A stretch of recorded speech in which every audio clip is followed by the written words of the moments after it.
Hi friends, welcome back to MHS Gurukul. Now we discuss packing efficiency of crystals. What is packing efficiency? Packing efficiency means crystal को हमने ऐसे pack करना है कि वो maximum space occupy करे और मिनिमम एम्प्टी स्पेस ऑक्यूपाई करे, तो उसे क्या बोलते हैं? Packing efficiency. अब हमने ये देखना है कि हमारे पास कौन कौन से टाइप के क्रिस्टल्स होते हैं। सिंपल क्यूबिक होता है और हमारे पास HCP या CCP। HCP hexagonal clause packing होती है, CCP क्यूबिक क्लॉज पैकिंग होती है। And next is body centred, इसमें हमारे पास होता है फेस सेंटर्ड। तो इसमें हमें ये देखना है कि अगर हम क्रिस्टल को पैक कर रहे हैं जिसमें हमारे पास क्या है, बॉडी सेंटर्ड है या फिर फेस सेंटर्ड है या सिंपल क्यूबिक है जिसमें ओनली कॉर्नर्स पे ही प्रेजेंट है, तो पैकिंग एफिशिएंसी सबसे ज्यादा जो अच्छे से पैक हो रहा है वो कौन सा होगा, जिसमें हमारे पास मैक्सिमम स्पेस हो और मिनिमम एम्प्टी स्पेस हो। तो अभी हमने उसकी पैकिंग एफिशिएंसी कैलकुलेट करनी है, तो तीनों में से देखते हैं कि किसकी सबसे ज्यादा अच्छी पैकिंग एफिशिएंसी होती है। तो फर्स्ट हम स्टार्ट करते हैं सिंपल क्यूबिक से। हमें पता है कि सिंपल क्यूबिक में हम स्ट्रक्चर ड्रॉ कर लेते हैं।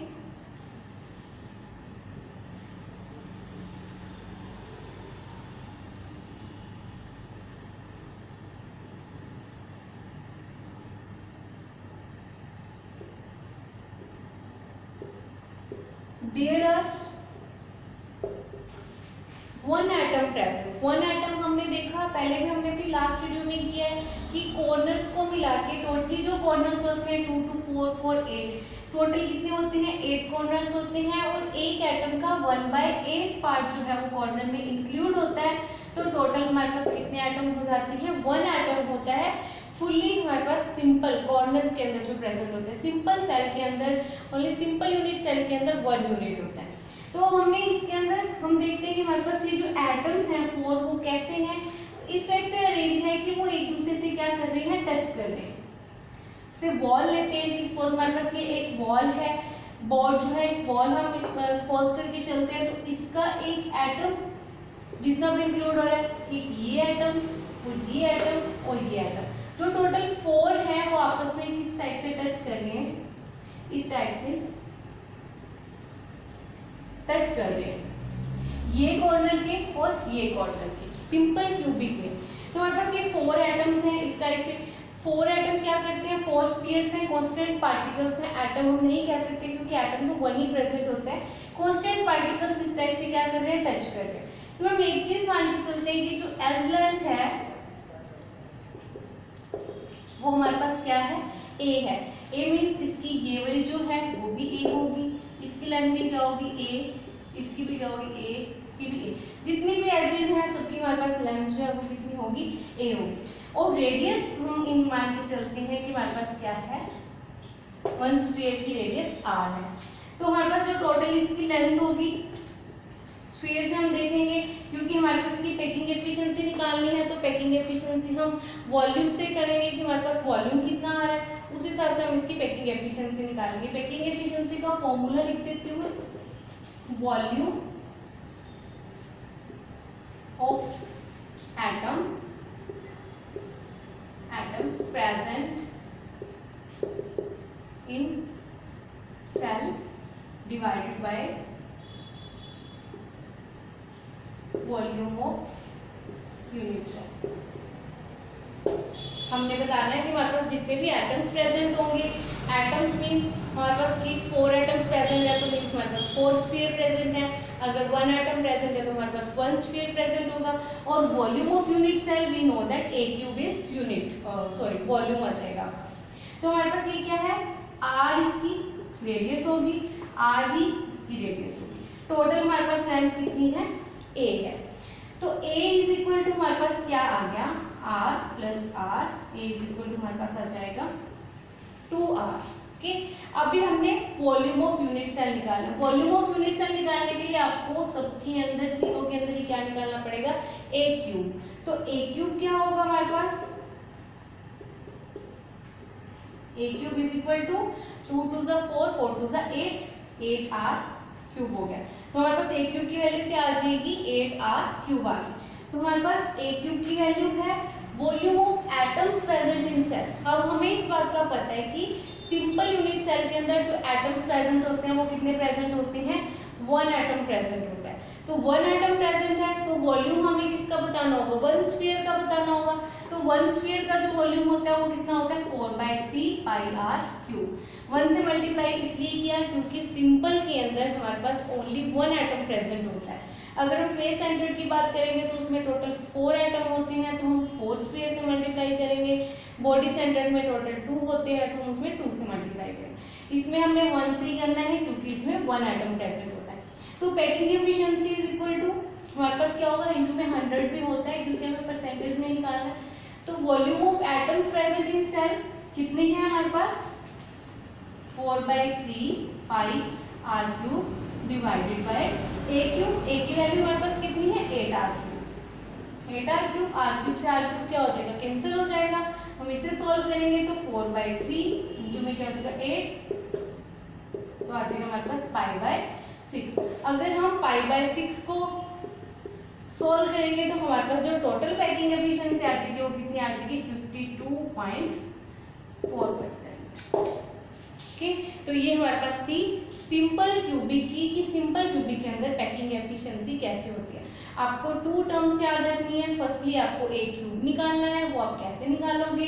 सेकंड आपको पता होना चाहिए कि वॉल्यूम ऑफ एटम्स की हमारे पास फेस सेंटर्ड में या बॉडी सेंटर्ड में कितने एटम्स प्रेजेंट है। अगर आपको फॉर्मूला पता होगा तो इट्स वेरी सिंपल कि पैकिंग एफिशिएंसी क्या होगी, ऐसी होगी।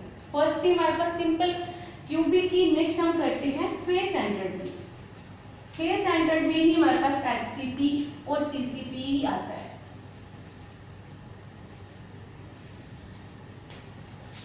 देखो हम देखते हैं packing efficiency of face centred FCP। हम इसकी स्ट्रक्चर ड्रॉ करें तो हमारे पास क्या है,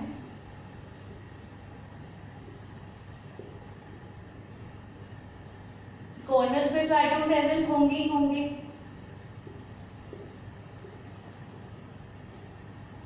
ये तो हमारे कॉर्नर्स पे होंगे। फेसेस कितने होंगे, 1 2 3 4, एक डाउनवर्ड और एक अपवर्ड। 3 डायमेंशनल है तो हम इसे ऐसे शो करेंगे। अब हम ये देखते हैं कि हमारे पास हमने ये करा, हमारे को ये पता है कि ये वॉल है, तो हमारे पास क्या है, कॉर्नर्स। इस कॉर्नर का एटम और इस कॉर्नर का एटम, इसका और इसका, चारों तो आपस में टच कर रहे हैं। कैसे कर रहे हैं, अभी हमने किया था, एक एटम ये हो गया, एक एटम हमारे पास ये हो जाएगा, एक एटम हमारे पास ये हो गया और एक एटम हमारे पास ये हो गया।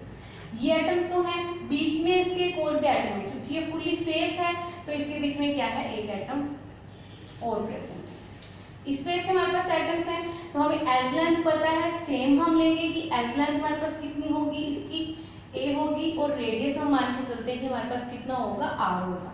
तो हमारे पास कौन कौन से एटम्स टच कर रहे हैं, दिस है, तो हम इसकी रेडियस ये लेंगे। हम क्या करेंगे, इस टाइप से, क्योंकि ये भी कॉर्नर्स आपस में टच कर रहे हैं, ये भी टच कर रहे हैं, ये भी टच कर रहे हैं, तो हमारे को एक ट्रायंगल दिख रही है जिसको हम नाम देते हैं A, B एंड C। हमें ये क्लियर होना चाहिए कि हमने ये एटम क्यों रखा बीच में। तो हमारे को पता है कि फेस के अंदर भी एक एटम प्रेजेंट है, फेस पे एटम प्रेजेंट है, कॉर्नर्स वाले एटम क्या कर रहे हैं, टच कर रहे हैं। तो हमारे पास जो इंटरनली स्ट्रक्चर बनेगी वो इस टाइप की बनेगी। रेडियस हमें पता है, इसकी रेडियस कितनी होगी, r, इसकी रेडियस कितनी है, r। इसकी एज लेंथ भी हमें मालूम है कि हमारे पास क्या है, a है। इसकी एज लेंथ भी हमें पता है कि क्या है, a है। ये एज नहीं है तो हम इसको a नहीं कह सकते। एज सिर्फ यही होंगी कि इसकी भी a होगी, इसकी भी a होगी, इसकी भी a होगी, उसकी भी a होगी। अगर हम यहाँ से और यहाँ की बात करें बीच की, तो वो a नहीं होगी। तो हम क्या देखते हैं कि हमारे पास क्या है, इसकी जो रेडियस है वो कितनी होगी, r। इसकी भी रेडियस कितनी होगी हमारे पास, r। ये फुल्ली डायमीटर है तो इसकी कितनी हो जाएगी, 2r हो जाएगी। पाइथागोरस थ्योरम लगेगी तो हमारे पास क्या होगा, AC square is equal to AB square plus BC square. AC की वैल्यू कितनी है, r plus 2r, 3r plus r, 4r। 4r square is equal to AB value known as A square plus BC A square. तो हमारे पास क्या आ जाएगी A square is equal to क्या होगा हमारे पास 2a²। ये हमारे पास कितना हो जाएगा 16r²। हम इसे 2 को वहां ले जाएंगे तो हमारे पास क्या हो जाएगा a² 16r² डिवाइडेड बाय क्या हो गया हमारे पास 2 8r²। a की वैल्यू हम करेंगे तो हमारे पास कितना हो जाएगा √8r आ जाएगा 16r² a² 2a²। आप इसको डायरेक्टली यहाँ से भी कर सकते हो, यहाँ से करोगे तो आपको इजी हो जाएगा।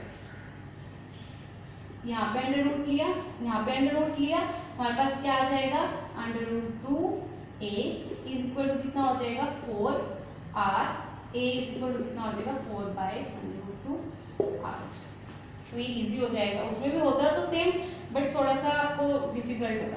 तो इसमें हमने अंडर रूट लिया तो ये और ये कैंसिल हो जाएगा, ये और ये कैंसिल हो जाएगा। 16 का जो रूट है वो 4 होता है, तो √2a is equal to 4r a is equal to 4/√2r। a की वैल्यू आ गई। Now a³ is equal to 4/√2r cube. इसका हम करेंगे तो हमारे पास क्या होगा 4 4 हमारे पास कितना हो जाएगा 4 4 64 हो जाएगा। 16 64 हो जाएगा 64 डिवाइडेड बाय √2 इंटू √2 करोगे तो √2 और √2 हमारे पास क्या होता है 2 और 2 इंटू √2 2 से कैंसिल आउट हो जाएगा। तो हमारे पास जो टोटल वैल्यू आ जाएगी वो कितनी आ जाएगी 32 डिवाइडेड बाय √2r क्यूब। ये हमारे पास किसकी वैल्यू आ गई a³ की वैल्यू आ गई। फॉर्मूला में हम पुट करेंगे वॉल्यूम ऑफ एटम्स प्रेजेंट। कितने एटम्स प्रेजेंट होते हैं हमें पता है कि 4 एटम होती हैं फेस के अंदर। फेसेस में टोटल 4 एटम होते हैं। 4 into 4/3πr³ divided by a³ की वैल्यू हमने क्या की फाइंड आउट की हुई है 32 डिवाइडेड बाय √2r³। हम इसको सबको सॉल्व करेंगे। सॉल्व करने के बाद हमारे पास क्या आ जाएगा टोटल 74%। सॉल्व आउट कर लेना, यही आएगा कि 74%। तो फेस स्टैंडर्ड की जो पैकिंग एफिशिएंसी है वो कितनी आ रही है हमारे पास 74% आ रही है। तो इतना ध्यान रखना चाहिए कि हमारे पास ये वैल्यू जो है a है, हमने वो कैसे कैलकुलेट करना है। a कैलकुलेट करने के बाद भी आपका इजी है। 4 से हमने क्यों मल्टीप्लाई किया क्योंकि हमारे पास टोटल 4 एटम्स प्रेजेंट होते हैं, मींस 4 स्फीयर प्रेजेंट है। एक स्फीयर का जो वॉल्यूम है वो कितना होता है 4/3πr³। हम इसको क्या करेंगे 4 से मल्टीप्लाई करेंगे और ये हमारे पास कितना आ जाएगा टोटल वॉल्यूम आ जाएगा। ये था हमारे पास HCP की और CCP की, जिसमें हमारे पास क्या आ रहा था फेस सेंटर्ड आ रहा था। नेक्स्ट एंड लास्ट हमारे पास है बॉडी सेंटर्ड की।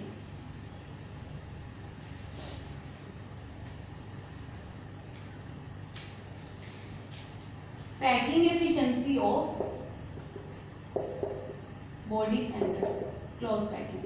ओके, बॉडी सेंटर्ड में हमें पता है स्ट्रक्चर कि हमारे पास इसमें बॉडी में होल प्रेजेंट होता है, एटम कॉर्नर्स पे प्रेजेंट है, एक बॉडी में प्रेजेंट है ये। तो टोटल हमारे पास कितने होंगे, एक तो टोटल कॉर्नर का हो गया, एक हमारे पास क्या हो गया बॉडी का। तो हमें पता है कि टोटल कितने एटम्स प्रेजेंट होते हैं इसके अंदर 2 एटम्स प्रेजेंट होते हैं। अभी हमारे पास कैसे टच कर रहे हैं, हम इसकी कैसे बनाएंगे कि हमारे पास कौन कौन सी ट्रायंगल दिख रही है। एक तो हमारे पास जो है वो कौन सा एटम टच कर रहा है, ये जो बॉडी का एटम है वो इसके साथ और इसके साथ टच कर रहा है। हमारे पास ये बन जाएगी 1 ट्रायंगल। एक ये है लेंथ, ये है और एक ये है। अभी हम इसको कैसे काउंट कर सकते हैं, हमारे को चाहिए क्या a की वैल्यू चाहिए और a की वैल्यू निकालने के लिए हमारे पास क्या होना चाहिए, जिसमें r है इसमें 2r है और इसमें क्या है r। तो हम इसमें क्या करते हैं 2 ट्रायंगल्स अज्यूम करते हैं। एक हमारे पास लार्ज ट्रायंगल है वो a है, इसको हम मान के चलते हैं कि हमारे पास ये b है और हमारे पास क्या है c है। तो इसमें कोई भी हम ऐसा रूल नहीं फॉलो कर सकते कि हमारे पास इनकी वैल्यूज आ जाए। तो हम क्या करते हैं, हमें पता है कि ये और ये एटम्स पे आपस में क्या कर रहे हैं टच कर रहे हैं। हमने इसका क्या कर दिया एक बार ट्रायंगल बना, ये हमारे को एक अलग ट्रायंगल दिख रही है। ये आइटम और ये आइटम से हमारे को क्या मिल रही है, ट्रायंगल मिल रही है। इसको हमने क्या नाम दे दिया, डी का नाम दे दिया। कौन सी होगी, ए बी और डी, ये हमने एक ट्रायंगल मान ली। क्योंकि अगर हम इसकी वैल्यू फाइंड आउट कर लेंगे तो हमारे पास ये फुल्ली ट्रायंगल होगी, जिससे हम क्या कर सकते हैं, ए और सी की वैल्यू फाइंड आउट कर सकते हैं। फर्स्टली हम देखते हैं in triangle A B D.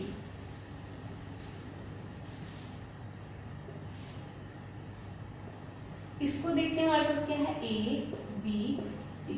A B D में हमारे पास क्या होगा, A B square is equal to, हमारे पास क्या आ जाएगा, ए बी स्क्वायर प्लस में क्या हो गया हमारे पास, B D square. Okay, A B square is equal to, A D की वैल्यू हमें पता है कि ए है, because edge length is A B square is equal to क्या हो गया, 2a स्क्वायर। ए बी की अब कोई भी वैल्यू नहीं है, क्योंकि इसमें कोई भी ऐसा स्फीयर नहीं है जो टच कर रहा है। ये तो दोनों अपने कॉर्नर वाले कर रहे हैं, ये आपस में कर रहे हैं, इसके बीच में ऐसा कुछ नहीं है जो हम इसको कह सके कि r है या a है। तो हमारे पास क्या हो जाएगा, अंडर रूट कैंसिल हो जाएगा, तो हमारे पास क्या हो जाएगा, A B is equal to root two ए। तो जो हमारे पास ये वैल्यू थी, इसका क्या आ गया value, root two A R. अब हम देखते हैं कि जो हमारे पास ट्रायंगल है वो कौन से, ए बी और सी। इन ट्रायंगल ए बी सी, क्योंकि हमें ए की वैल्यू निकालनी है, ए की वैल्यू निकालने के लिए हमें पहले ए बी की वैल्यू निकालनी पड़ेगी। तो क्या आएगा हमारे पास, A C square is equal to A B square plus में B C square. A C की R plus 2r 3r plus are कितना हो गया, 4r स्क्वायर, 4 हाँ होल आर बचेगा, is equal to A B की वैल्यू क्या है हमारे पास, रूट टू ए, तो root two A square plus B C की क्या है, A. 16r square is equal to 2a square plus a square is equal to कितना आ जाएगा, 16r स्क्वायर और 3a स्क्वायर। अंडर रूट करेंगे तो हमारे पास कितना आ जाएगा, 4r is equal to root 3a। तो a इज इक्वल टू क्या हो जाएगा, 4/√3r। ये वैल्यू आ गई हमारे पास। a की वैल्यू हमने फाइंड आउट कर ली। थोड़ा सा कॉम्प्लिकेटेड है इसमें कि हमारे को 2 ट्रायंगल्स लेनी पड़ेंगे। आपको ये ध्यान रखना है कि पहले हमें ये ट्रायंगल, जरूरी नहीं कि हमें ये ट्रायंगल लेंगे, आप यहाँ से भी कर सकते हो ये ट्रायंगल लेके, कोई वो नहीं है, पर ऊपर से करोगे आप, ऊपर वाले लोगे तो आपको इजीली होगा, बाकी कोई वो दिक्कत नहीं, आप कहीं से भी ले सकते हो 4 कॉर्नर्स में से। तो हमने क्या किया, पहले ए बी की वैल्यू निकाल ली, ए बी के बाद हमने क्या किया, ए सी की वैल्यू निकाली।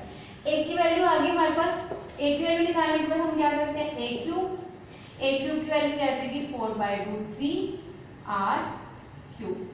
तो क्या हो जाएगा हमारे पास, 4 4 16, 64 3√3 और r आ जाएगा, r क्यूब आ जाएगा। तो ये हमारे पास आ गई ए क्यूब की वैल्यू।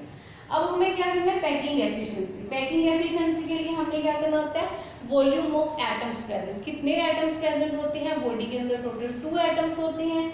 2 एटम के लिए वॉल्यूम कितना होगा, 2 × 4/3πr³ डिवाइडेड बाय हमारे पास क्या हो जाएगा, 64 डिवाइडेड बाय 3√3r³। इसे सॉल्व आउट करेंगे तो हमारे पास क्या आ जाएगी, 68%।